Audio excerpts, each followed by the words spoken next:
Aujourd'hui, on va s'intéresser à un fluide dont on entend peu parler.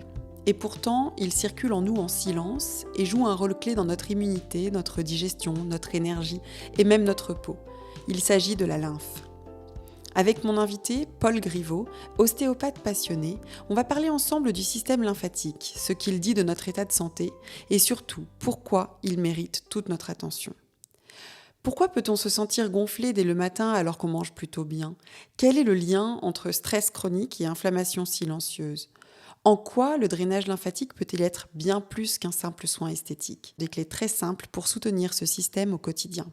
Je vous souhaite une belle écoute de cet épisode qui, je l'espère, changera votre regard sur ce qui circule en vous.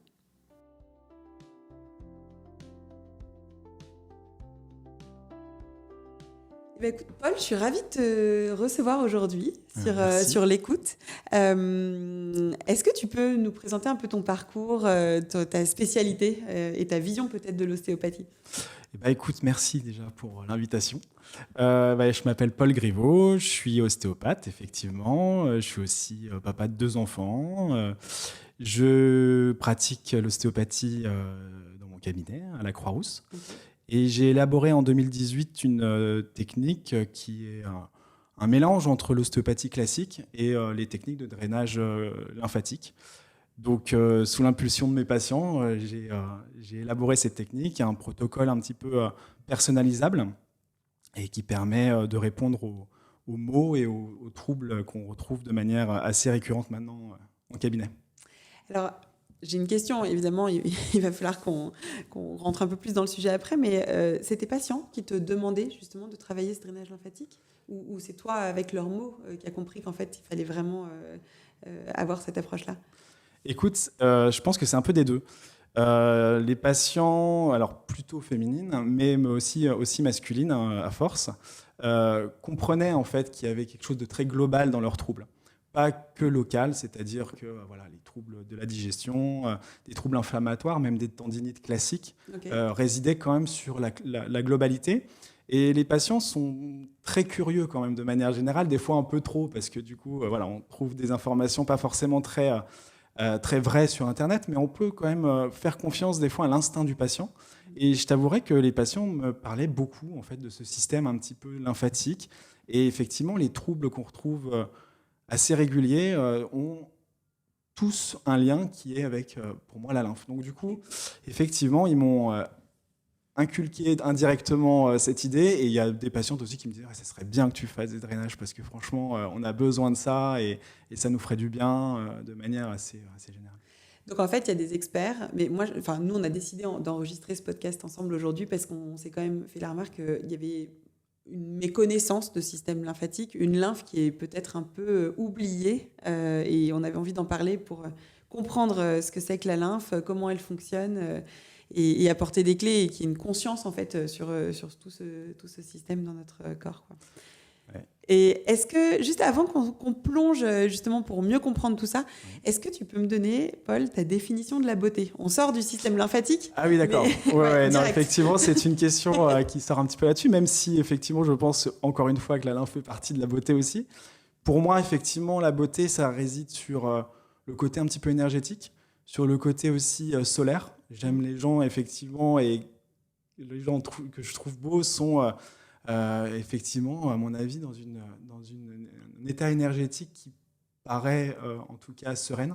Et je trouve que ça, c'est la rayonnance, vraiment, dans un côté un petit peu global, c'est-à-dire dans une posture, dans un regard, dans des intentions et surtout aussi dans la gentillesse. Donc du coup, effectivement, la bienveillance, je trouve que ça fait partie de la beauté. Et la beauté est générale avec le côté rayonnant. Ok, génial. Bon, merci. On va rentrer dans le vif du sujet. Est-ce que tu peux nous expliquer clairement ce qu'est la lymphe ? Alors, clairement, on ne va pas aller non plus dans les détails trop techniques parce que je pense que ce n'est pas le plus important. En revanche, ce qui est important à savoir, c'est que la lymphe provient du sang. Et le sang va être filtré par les capillaires, qui sont des tout petits vaisseaux sanguins qui vont aller jusqu'aux organes et aux cellules des organes. Et par filtration, par sortie d'eau et d'éléments nutritifs, du sang, ça va créer en fait un liquide qui s'appelle le liquide interstitiel. Ce liquide interstitiel, c'est la base de tout.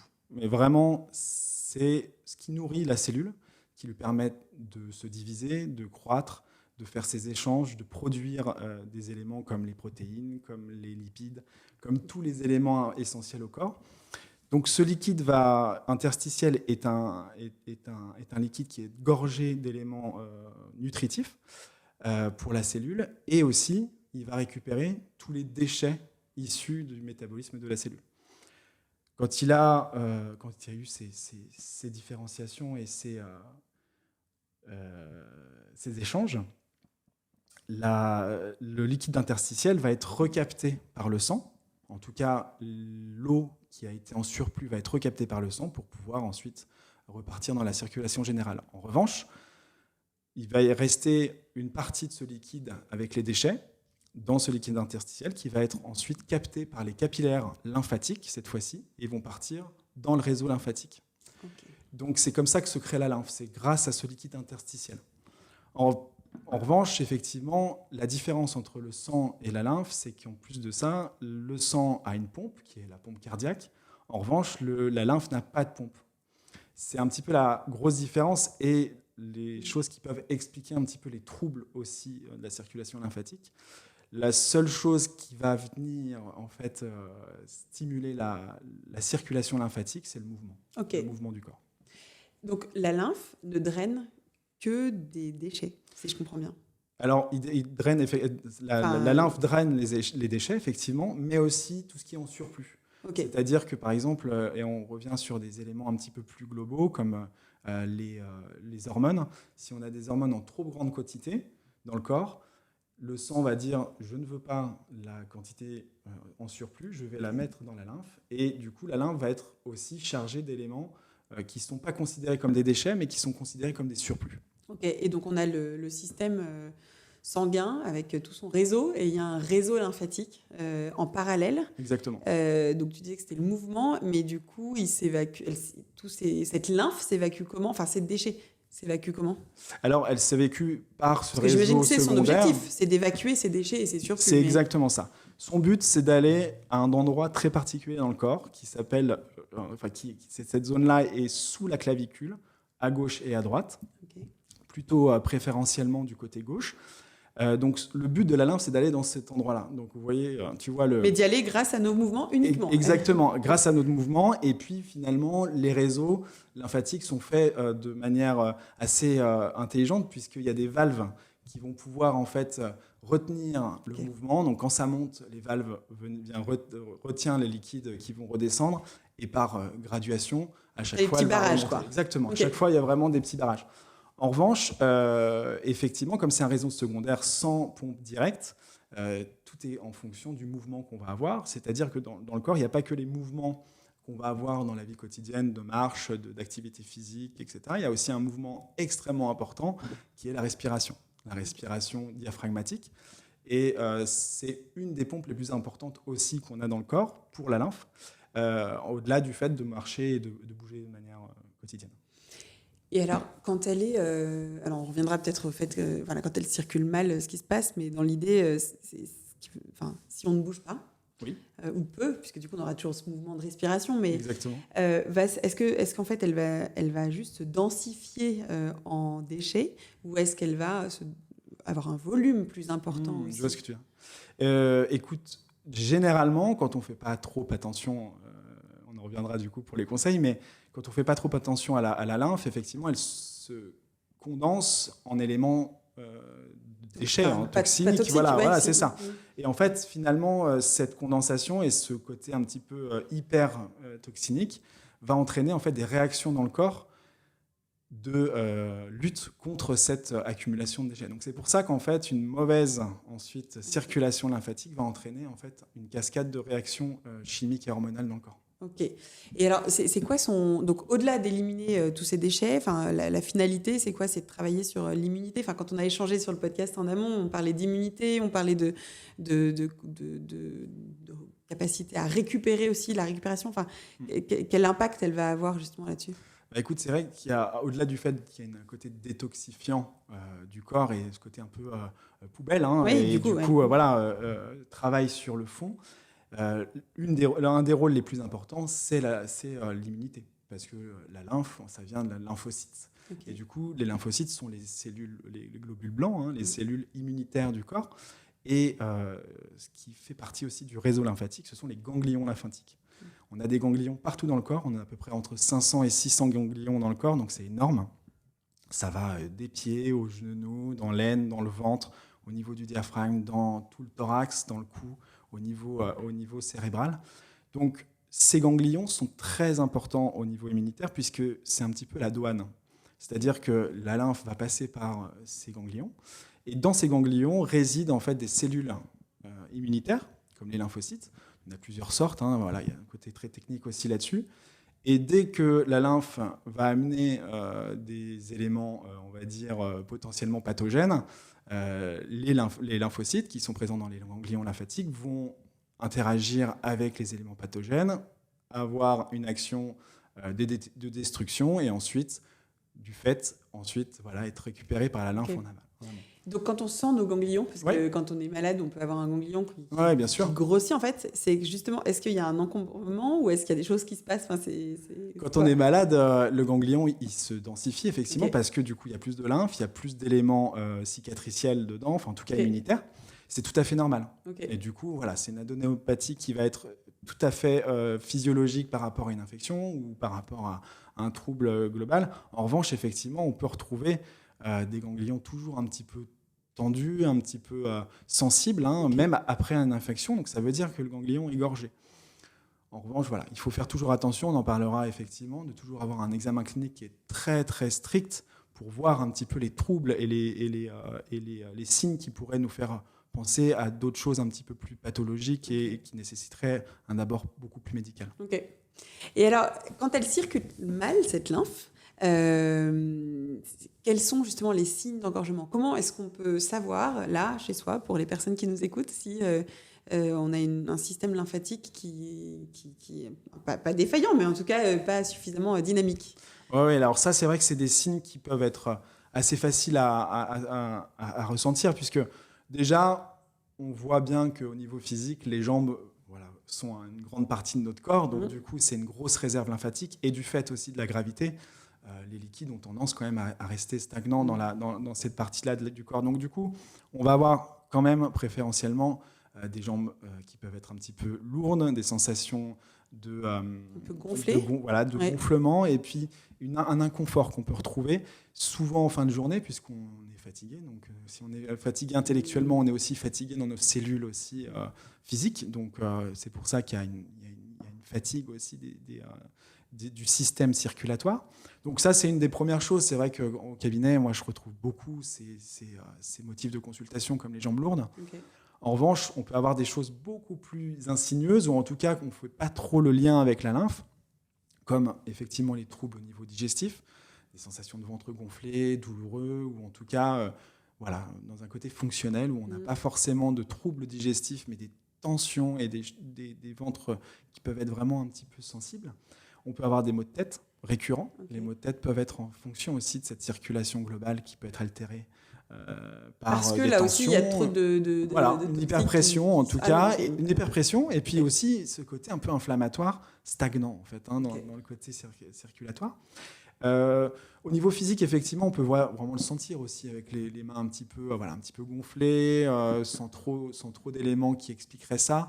Le teint aussi, moi je vais rien t'apprendre là-dessus, tu vois, ce côté un petit peu, les cernes, les yeux un petit peu gonflés, des sensations moins lumineux en fait. Voilà, c'est ça. Il y a vraiment un côté vraiment terne qui peut s'installer puisque vraiment physiquement, en tout cas quand on analyse une lymphe un petit peu chargée, elle est tout de suite un peu plus blanchâtre en fait. Donc ça peut altérer en fait un petit peu ça, ce teint.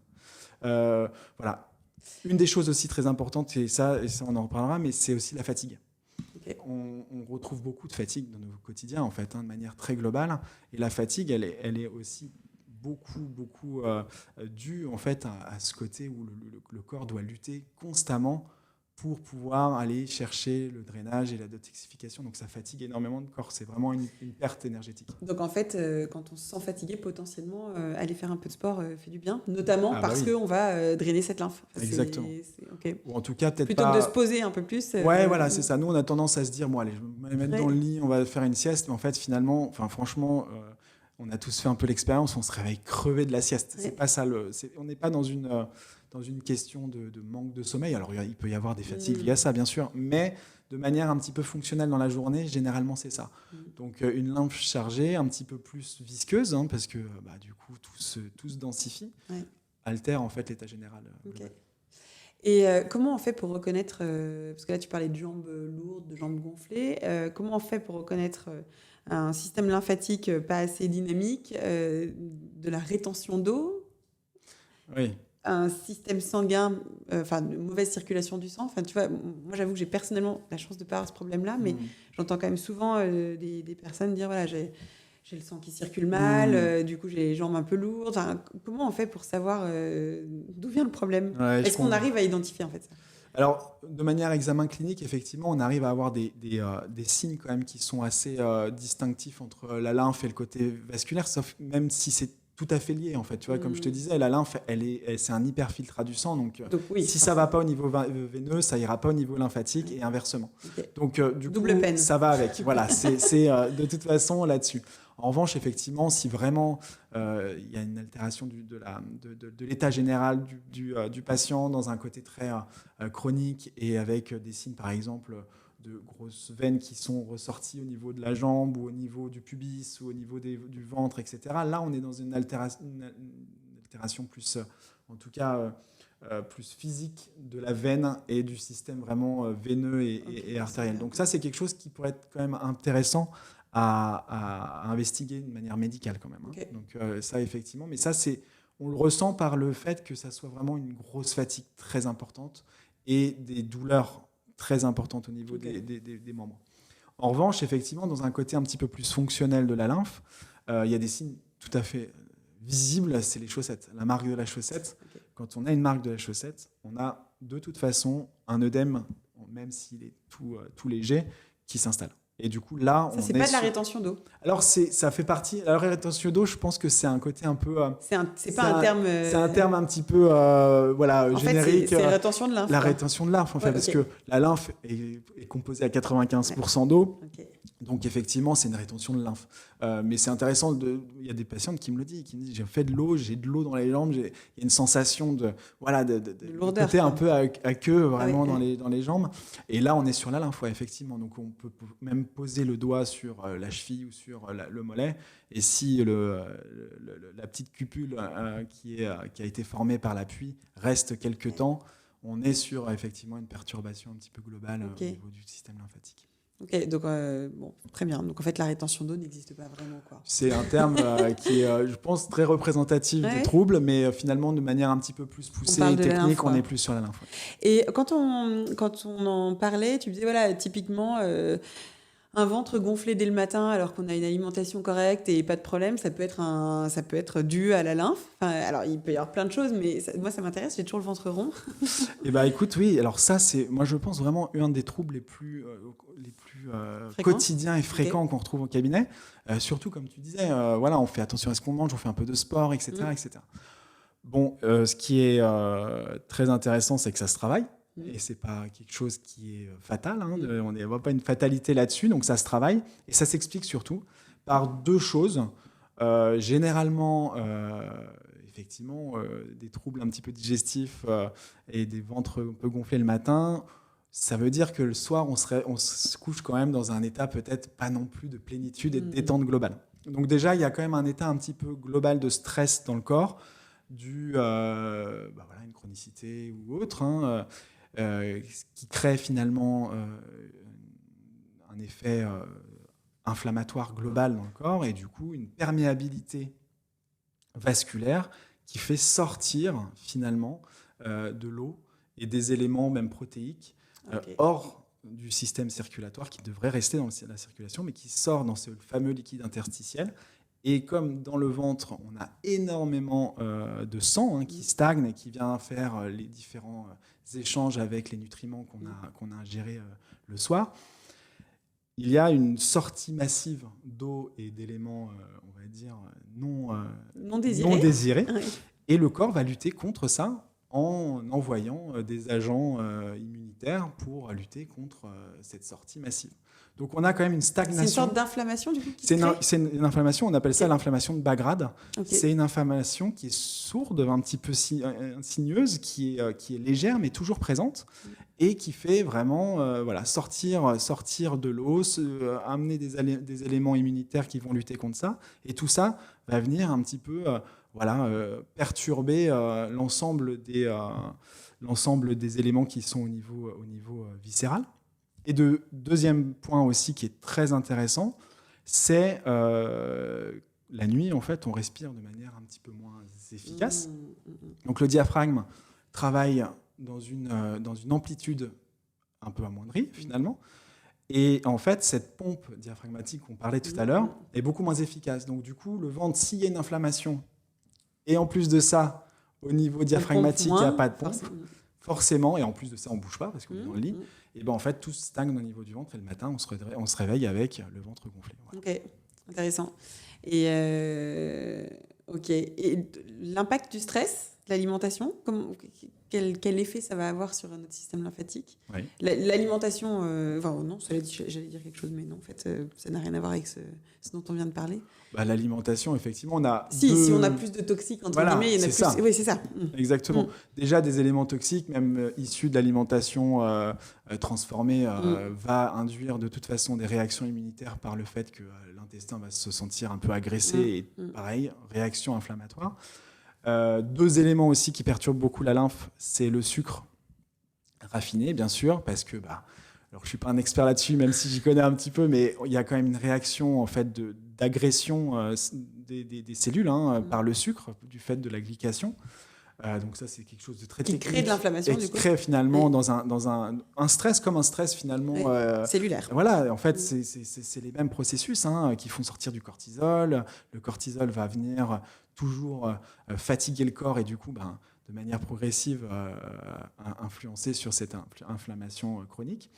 Et le sel aussi va avoir une action en fait, de sortie d'eau du sang. Comme on disait, en fait, s'il y a un excès dans le sang, l'excès va se retrouver dans la lymphe. Et là, si on a un excès de sel dans le sang, le sel va sortir dans la lymphe. Et le sel a comme pouvoir d'attirer l'eau. Donc du coup, s'il y a trop de sel dans le sang, ça sort, et quand ça sort, l'eau suit le sel. Donc on a vraiment une rétention encore plus importante à ce moment-là. Donc l'alimentation là-dessus est hyper importante. Et il y a un autre point qu'on n'a pas encore abordé, mais c'est l'hydratation. Ok. L'hydratation est ultra importante. Plus on va s'hydrater, plus ça va drainer facilement, plus ça va être fluide justement, c'est ça? C'est ça. Pareil, ça va venir fluidifier le sang. Le sang va être beaucoup plus gorgé d'eau. Quand il y a trop d'eau, ça fait sortir cette eau en plus dans le liquide interstitiel. Et du coup, l'eau va pouvoir fluidifier cette lymphe qui peut être un peu chargée, un petit peu plus visqueuse. Et ça va permettre vraiment de drainer plus facilement en fait, la lymphe qui met... je crois 1000 fois plus de temps que le sang à faire le tour du corps. Donc c'est énorme. Donc il faut vraiment avoir tous les éléments, les agents qui peuvent finalement drainer plus facilement. Et l'eau, on parle de déshydratation, on croirait que c'est que ça. Mais en fait, si on est en micro-déshydratation un peu chronique, ça influence le stress, encore une fois, du corps. C'est-à-dire que le corps se sent stressé en disant « je manque d'eau, donc je vais entamer des cascades de réactions hormonales. » Pour me protéger. Pour garder l'eau dans le corps en disant, tu sais quoi, on sait jamais. On me met pas assez d'eau, donc je vais le garder, celui que j'ai. Et en fait, finalement, c'est toute une réaction qui va intéresser la thyroïde, les reins, les corticosternales. Enfin, c'est un processus complexe et on se rend pas compte que quand on boit pas, tout ce qui se passe finalement dans le corps et la réaction de stress que ça implique finalement global. Tu fais bien de me faire un petit reminder, c'est bien. C'est vrai, c'est ça. Il faut toujours avoir une petite bouteille d'eau à côté de son ordinateur. Moi, je trouve ça génial parce qu'en fait, je découvre avec toi, je connaissais évidemment un petit peu tout ça, mais on va plus en profondeur. Et en fait, il y a un nouveau champ des possibles sur le bien-être qu'on est en train d'ouvrir, pour moi en tout cas, et certainement pour certaines personnes qui nous écoutent. C'est-à-dire qu'en travaillant, en étant attentif à ce système lymphatique, on va finalement, en mangeant bien, en s'hydratant bien, en bougeant, qui sont en fait 3 choses qui reviennent à peu près dans Bien sûr. tous les conseils pour C'est tous fou. les sujets. Voilà, c'est dingue quand on parle. Alors, on va peut-être parler du sommeil. Ouais. Ben non, finalement, on est en train de se dire que le sommeil n'aide peut-être pas le système lymphatique. Parce que souvent, il y a cet élément-là qu'on ajoute. Mais en fait, en ayant tout ça, on se rend compte que notre système immunitaire va être meilleur, qu'on va avoir plus d'énergie. Enfin, je trouve ça presque magique, ça. en fait. Mais c'est pour ça que le lien, en fait, l'holistisme, vraiment là-dessus, l'holistique qui met en action, en fait, le corps de manière globale. Cette lymphe fait le lien avec tout ça. Ça explique absolument tout. C'est pas quelque chose qui va corriger de manière globale, c'est-à-dire qu'on en reviendra sur les techniques de drainage, mais ça explique des troubles qu'on peut avoir de manière chronique, et on peut en prendre soin pour avoir une action un petit peu ciblée sur les autres éléments qui sont à travailler à côté. Non, mais hyper intéressant. Et justement, donc, ok, on a vu quelques piliers finalement déjà, même si pour en prendre soin, j'ai pas prévu de parler du drainage lymphatique, mais cela dit, en prendre soin au quotidien, les gestes simples, du coup, on change un peu l'alimentation, la respiration, le mouvement, l'hydratation. L'automassage. L'automassage, ouais, complètement. En fait, le fait aussi de se reconnecter un petit peu à soi, le fait de se masser, de se palper aussi, de regarder un petit peu les zones du corps qui sont à travailler. Je dis, voilà, on parlait des jambes, mais on peut regarder aussi un petit peu le ventre, effectivement, dans une auto-palpation. On peut regarder ses mains, on peut regarder l'état un petit peu de sa voûte plantaire, côté un petit peu, effectivement, joue, visage. Et c'est vrai que... par exemple, là, c'est vrai que c'est l'automassage et aussi la brosse sèche. C'est très intéressant. Moi, vraiment, je le recommande à tous mes patients et patientes. Brossage à sec. Le matin plutôt ?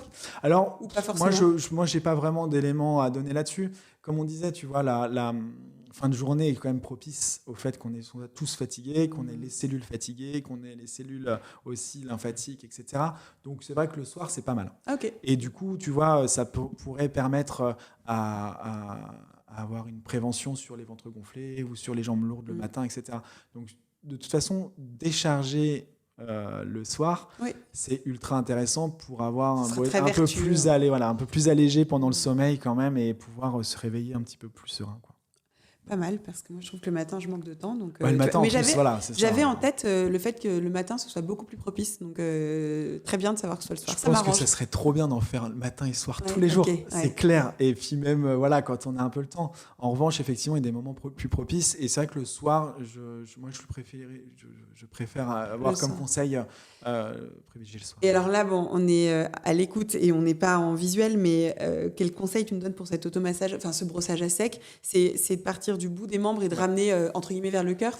Tu parlais de la zone vers les clavicules, c'est ça l'objectif, c'est ça? L'objectif, c'est ça. Alors, il faut comprendre un petit peu. Là, pareil, comme on est à l'audition, c'est difficile d'expliquer l'anatomie, parce que c'est vraiment très important de comprendre l'anatomie du système lymphatique.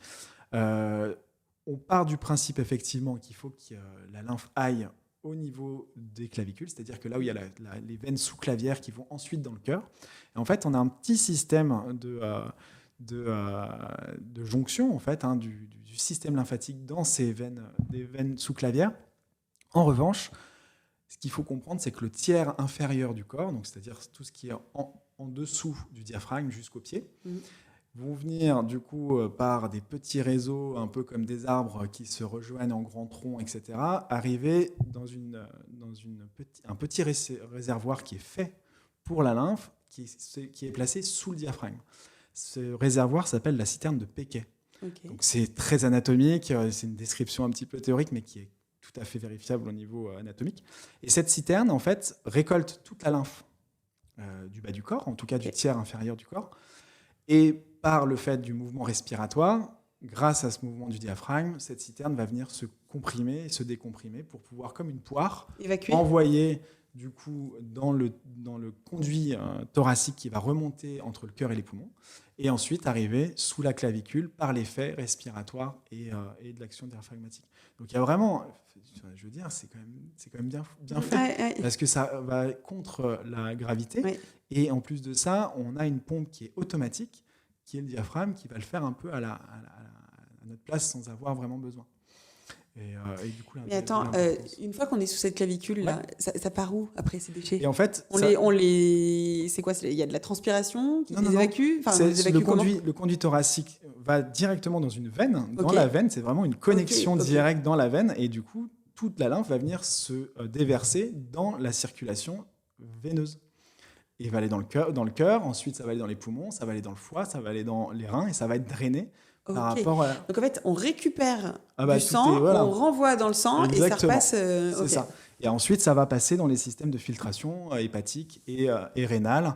Et ensuite, le foie va faire son petit travail de récupération. D'où l'intérêt d'une détox, de manière plus générale, détox du foie aussi de temps en temps pour lui permettre d'évacuer tout ce que lui-même va venir filtrer et récupérer. Alors il va faire, c'est une usine, le foie. Il va faire ces petits, il va récupérer, il va faire dans le recyclage, il va récupérer tous ces débris, il va en refaire, il va refaire des protéines, il va refaire des éléments essentiels, et ensuite tout va être aussi drainé aussi dans les reins. Génial, on a quand même un corps assez incroyable. Ah ouais, non, mais sur ça, c'est assez fou. Ouais. Et donc, je reviens à notre automassage, donc brossage à sec, donc une brosse, c'est des brosses un peu douces en fait. Voilà, ça explique un petit peu le sens, effectivement.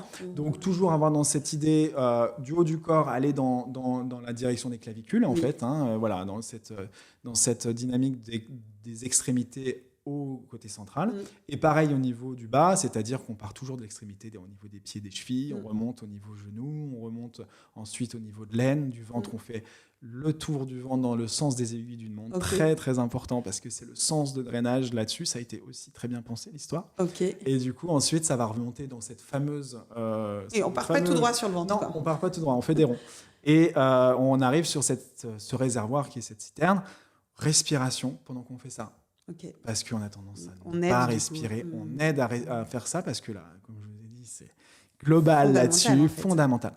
Et du coup, voilà, ça va venir permettre à tout récolter dans un centre et ensuite le canal thoracique, comme je t'ai dit, ça va dans les veines sous-clavières et ça repart dans la circulation générale. Génial. Donc ça, c'est tes conseils pour en prendre soin au quotidien. Qu'est-ce qu'il y a d'autre? Tous ces sujets.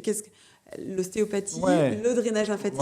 Comment? Parce que le drainage lymphatique, c'est pour beaucoup le drainage minceur, mais en fait, c'est beaucoup plus, puisque ce qu'on vient de se dire, c'est que la lymphe, c'est bien plus que ça. Voilà, en fait. On voit le pouvoir qu'on a aussi quand on va chercher. Comme je te disais tout à l'heure, on a beau drainer sur un corps qui est toxinique, qui ne bouge pas, qui n'a pas cette vision globale, t'as beau drainer, ça ne marchera pas. C'est évident. Vraiment, on peut pas faire à la place. Et le corps déteste qu'on fasse à sa place. Si on fait à sa place, il ne fait plus rien. Donc c'est encore pire. Donc mieux vaut vraiment avoir la compréhension globale de cet abord de la lymphe pour commencer à avoir un protocole un petit peu général sur le drainage et sur la stimulation de cette circulation. C'est pour ça qu'il faut directement dire au patient ou à la cliente qu'il y a un abord global, c'est-à-dire mécanique sur le drainage, alimentation, travail un petit peu sur soi, méditation, respiration. De toute façon, le massage drainant, c'est millénaire. C'est-à-dire qu'on a même des preuves de massage qui datent d'avant notre ère. Même Hippocrate parlait de la lymphe, pas avec ce mot-là, mais avec d'autres mots. Enfin, on a vraiment des traces ils ont capté des choses qui étaient assez intéressantes. Donc le massage est très important de manière générale. Donc sur le massage, même si on a une vision sur la lymphe, on a un impact général sur le corps, c'est-à-dire les muscles et les nerfs, au-delà du fait qu'on travaille aussi sur le côté vasculaire. Donc on a vraiment cette triade qui est très importante. Et du coup, c'est quoi la règle? Parce que moi, j'ai en tête... alors, tu as certains drainages lymphatiques qui vont être très profonds, mais qui sont plus des drainages corporels profonds. La lymphe, elle est vraiment sous la peau. Donc, c'est quelque chose de très doux. Et on pompe. Est-ce que tu peux nous expliquer un peu ce que c'est que le drainage lymphatique? Je vois ce que tu veux dire, parce qu'en fait, on a plusieurs niveaux dans le corps. C'est-à-dire que la lymphe, elle est partout. Il faut vraiment la voir, même au plus profond du corps, etc. En revanche, effectivement, ce qui est intéressant, c'est de travailler de manière un peu superficielle jusqu'à la profondeur. Et de manière générale, le drainage lymphatique travaille, en tout cas les thérapeutes ou les praticiens, travaillent vraiment sur cet abord un petit peu de couche par couche. Ça a été inventé, en tout cas, le drainage lymphatique vient de la kinésithérapie de base. Les kinés massent beaucoup là-dessus. C'est très intéressant d'avoir cet abord. Il y a 2 techniques qui se valent, qui sont la technique Voder et la technique Leduc, qui sont vraiment des abords un petit peu locaux-régionales. C'est-à-dire que c'était plus après des chirurgies, après des chirurgies de cancer, des curages lymphatiques, etc. Donc vraiment avec... on voit des fois, malheureusement, des bras qui sont énormes après des curages lymphatiques parce qu'il y a moins de ganglions, il y a moins d'abords lymphatiques. Donc il faut, le système il est quand même fait. très affaibli, même si, encore une fois, on peut travailler dessus de manière factuelle. Donc, le praticien, le thérapeute travaille de manière vraiment loco-régionale sur la zone à drainer et permet un peu de libérer la zone qui s'engorge de manière générale. Donc ça, c'était un petit peu cette vision qu'avaient ces 2 méthodes un petit peu, pas anciennes, mais en tout cas qui datent maintenant et qui sont toujours repris par à peu près tous les masseurs. Voilà. Et ensuite, dans les années effectivement 2000-2010, il y a eu les différentes techniques qui sont arrivées, Renata Fransart, il y a eu plein de méthodes aussi, Martine de Richeville qui travaillait là-dessus, etc. Vachement intéressante parce que, encore une fois, ça démocratise encore une fois le corps, ça redonne une globalité. Et les principes fondamentaux sont à peu près les mêmes. Alors effectivement, il y a des massages qui peuvent être plus ou moins appuyés ou non. Après, ça dépend beaucoup aussi du praticien et de la vision qu'on a là-dessus. Mais tu vois, ça démocratise, donc ça c'est une bonne chose. Mais nous, on le voit chez 16 mai, il y a beaucoup d'attentes, avec le Renata Fransart notamment, sur quelque chose de très visuel, un effet un peu waouh. Et effectivement, force est de constater que on a un effet un peu waouh. On a le ventre beaucoup plus creusé quand on ressort, on a les jambes un peu affinées. Mais bon, moi je trouve que c'est très éphémère et que c'est pas ça qu'il faut en attendre. Nous, en tout cas, c'est ce qu'on dit ici. En fait, il faut plutôt attendre l'impact sur le bien-être général, l'immunité dont tu parlais. Alors nous, on parle souvent du sommeil. Qu'est-ce qu'on va avoir comme effet sur le sommeil ? De toute façon, le sommeil est beaucoup en fonction de notre état général, état inflammatoire, état de stress, de détente, etc. Donc, dans le massage aussi drainant, en tout cas moi, comme je le pratique avec mon drainage corporel, on travaille beaucoup sur un axe qui est très intéressant. Alors ça aussi, ça va être peut-être un point à développer. Ça s'appelle l'axe vagal, qui vient du nerf vague en fait. Le nerf vague, on le connaît quand on fait un malaise vagal. On tombe dans les pommes, on se relève, c'est un peu un reset du corps. En revanche, le nerf vague, il est là pour générer en fait, et dialoguer entre le ventre et la tête. Et quand on fait un massage du ventre, un massage drainant, on a automatiquement quand même un impact sur le plexus solaire et donc sur ce nerf vague. Et ce nerf vague, il est là pour calmer le corps, il est là pour se mettre en repos. C'est-à-dire que quand on digère, il va être en action, et quand on digère, on est crevé, on a juste envie de faire une sieste et laisser faire le ventre. Et en fait, nous, ce qu'on essaye d'avoir aussi, un impact nerveux, en tout cas dans le système nerveux autonome, avoir un impact de stimuler un petit peu ce nerf vague pour faire descendre la pression du corps, descendre les tensions, de faire descendre le rythme cardiaque, respiratoire, et en fait de réhabituer le corps à se remettre un petit peu dans un rythme plus physiologique. Ça impacte moins ça va un peu arrêter cette cascade de stress un peu oxydatif et hormonal, et ça va permettre de se mettre dans un sommeil un peu plus facilement en fin de journée, quoi. Parce qu'effectivement, quand on n'arrive pas à trouver le sommeil et qu'on a toujours un sommeil un petit peu haut, ça veut dire que le corps il est en suractivité globale, même la nuit. Donc si on arrive à travailler aussi sur cet axe nerveux, qui va aussi avoir un impact sur le sommeil, effectivement.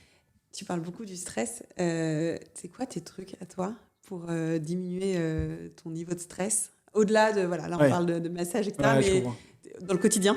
Dans le quotidien, effectivement, c'est de retourner un peu dans un état de zénitude, en fait. C'est d'essayer de trouver, de dire, attends, qu'est-ce qui m'a fait monter un petit peu la pression ? Un truc à l'extérieur, un patient qui peut être un petit peu insistant, ou la vie quotidienne avec les enfants. Donc, c'est vrai que moi, j'essaye de pratiquer la méditation. C'est ultra chaud. Pour moi, c'est difficile parce que il faut trouver un moment, un endroit. Il faut se mettre un petit peu dans un état de respiration assez protocolaire. Et ça explique, en fait, encore une fois, on arrive sur la respiration. Donc, c'est vraiment se mettre dans un état de méditation par un outil qui est vachement intéressant. Et ça, vraiment, c'est un truc qu'il faut absolument faire, c'est la cohérence cardiaque. La cohérence cardiaque, C'est un protocole qui va nous expliquer un rythme particulier de respiration, physiologique et prouvé au niveau clinique, de l'état un petit peu général du corps, et ça va faire descendre petit à petit la pression artérielle. Donc c'est une façon de respirer. C'est une façon de respirer, rythme. exactement. Et il est différent d'une personne à l'autre. Voilà. Alors, je pense que c'est intéressant quand même de garder bien le cadre. En fait, c'est 3-6-9. Okay. C'est 3-6-5, pardon. 365 comme les jours de la semaine. Okay. 3, c'est 3 fois par semaine. Ok. Alors, 3 fois par semaine. Non, je recommence. C'est pas 3 fois par semaine. C'est 3-6-5, 3 fois par jour. Très difficile à avoir, 3 fois par jour, oui. de se mettre dans un état de respiration et de méditation. 6, c'est 6 cycles respiratoires par minute. Ok. Donc on inspire 5 secondes et on souffle 5 secondes. Okay. Et ça pendant 5 minutes. Donc 3, 6, 5. Ok. Et du coup, ça nous permet d'avoir vraiment une base sur laquelle on s'entraîne. Et on essaye de faire des efforts là-dessus. C'est un entraînement, c'est comme voilà. Donc ça, c'est la première des choses, c'est vraiment respiration et méditation. Le sport est essentiel aussi au niveau des charges aussi de tension. Ouais. C'est vrai qu'on en parlait tout à l'heure avant de faire le podcast. Par exemple, moi, quand je pars du cabinet, je pars toujours en courant. C'est pas longtemps, c'est 20 minutes. Non, mais au moins, voilà, j'évacue, je peux écouter des choses que j'ai envie d'écouter, de la musique, un podcast, etc. Des moments vraiment qui peuvent être anodins, peuvent vraiment être des moments où on peut l'optimiser pour pouvoir se faire du bien avant de partir, quoi. Avant d'arriver à la maison, pardon. Et ensuite, effectivement, moi, c'est la lecture qui me fait beaucoup de bien. Okay. Après, je sais qu'il y en a qui n'aiment pas trop lire. Parce que tu t'évades, en fait, c'est ça? Ouais, c'est ça. Puis c'est vraiment, j'ai pas les yeux sur un écran. Je ne pense qu'à la lecture que je suis en train de faire, et ça me permet vraiment de t'arrives à te concentrer, parce que je trouve qu'il y a des moments où quand justement tu es dans le jus, tu peux commencer à lire et puis en fait tu te rends compte au bout de 2 paragraphes qu'il faut recommencer. Ça m'arrive souvent de recommencer une phrase, etc. Et ça, c'est normal. Mais en fait, je pense que c'est pareil partout, c'est que c'est un entraînement. Le sport, je veux dire, quand tu cours au début, moi je dis à mes patients, mais commencez pas à 45 minutes de course, ça sert à rien. En fait, 10, 15, 20 minutes, c'est pas grave au début, mais vous allez voir que petit à petit, le corps, le mental et le corps s'habituent, et ensuite on peut, de manière beaucoup plus facile, enchaîner. Et là, du coup, la lecture, c'est pareil, ou la méditation, c'est pareil. Ok, trop bien de nous avoir partagé ça. Ouais, non, merci. Non, génial. Qu'est-ce que tu aimerais, toi, qu'on retienne sur la lymphe, vraiment qui te... Voilà, qui serait content d'avoir intégré dans la tête de tous ceux qui nous écoutent pour les aider à aller mieux. Écoute, je pense qu'il faut vraiment déculpabiliser déjà, et que savoir que rien n'est il n'y a pas de fatalité. Tout est modifiable, et dans le temps, petit à petit, progressivement. Donc ça veut dire qu'on ne peut pas tout mettre en place d'un coup. C'est-à-dire que tout à l'heure, on disait respiration, alimentation, etc. Enfin, je veux dire, c'est impossible. Moi, je peux vraiment dire, c'est impossible de tout faire bien. Et puis surtout du jour au lendemain. Et je pense que c'est intéressant juste d'évaluer 2 petites choses dans tout ça, 2 petits tips, et dire ces 2 choses, je vais les faire. Oui. Et comme ça, au moins, je vais commencer à avoir des impacts là-dessus. Et on le voit, en fait. Et ce qui est intéressant, c'est que c'est pas juste, c'est concret, en fait. C'est pas que de la théorie. C'est du concret, parce qu'on travaille directement sur le corps, et le corps, il a une action là-dessus. Et une deuxième chose, en revanche, je suis plus dans ce côté aussi, attention aussi avec chez qui on va. Par exemple, tu vois, on peut avoir des praticiens qui sont peut-être un peu moins bien diplômés ou autres. Plus ou moins techniques. Voilà, c'est normal, parce que il n'y a pas de diplôme réel de drainage lymphatique ou autre. Donc, tu vois, des structures comme Sesme, ou le fait que moi je sois ostéopathe et que nous on ait élaboré vraiment une technique aussi spécifique qui intègre aussi l'ostéopathie, l'examen clinique, c'est très important aussi là-dessus. Donc, je suis aussi dans le côté attention aussi, regardez bien où vous allez. Et puis, il faut aussi bien comprendre que le corps, c'est une machine de guerre. C'est-à-dire que quand ça va bien, ça va bien. Quand ça va un peu moins bien, on peut un peu enrayer la machine. Donc, il faut vraiment faire attention avec qui travailler et faire un peu la part des choses, effectivement. Génial. Merci. Toi, on te retrouve dans ton cabinet à Lyon, donc à la Croix-Rousse. À la Croix-Rousse, effectivement. Avant de conclure, j'ai une dernière question. Loin de la lymphe, là aussi, mais quelle est la plus belle chose que tu as vue dernièrement ? La plus belle chose que j'ai vue dernièrement, je vais paraître un petit peu gnangnan, mais c'est vrai que mes enfants, c'est vrai que je suis extrêmement attaché à mon bien-être familial. Et vraiment, Greg, non, pareil, tu vois, je suis un petit peu ému. Et les petites choses toutes bêtes, mon fils qui me taquine sur des petites choses du quotidien, ça m'émerveille. Ma fille qui va me réciter un poème comme ça, en one shot, et je me dis, mais waouh, voilà, ça, je trouve ça vraiment magnifique. Voilà. Donc, c'est plutôt, je pense que sur ça que je vais conclure. Merci, Paul. Avec plaisir. Merci pour cet échange. C'était trop bien. Merci beaucoup. On a souvent tendance à voir la santé du corps à travers le prisme des organes majeurs, de ce qui se voit ou se mesure facilement. Et pourtant, c'est souvent dans ce qui circule silencieusement, comme la lymphe, que se cache une grande partie de notre équilibre. On l'a vu, en prenant soin de notre système lymphatique, on agit sur notre immunité, notre vitalité, mais aussi sur notre relation au stress, à la récupération et à l'inflammation chronique. Si cet épisode vous a plu, n'hésitez pas à le partager et à nous laisser un commentaire. Ce simple geste nous aide à faire résonner notre message plus loin et peut peut-être, qui sait, aider quelqu'un d'autre à se sentir bien à son tour grâce à vous. Je vous remercie pour votre écoute et je vous dis à très bientôt pour un nouvel épisode.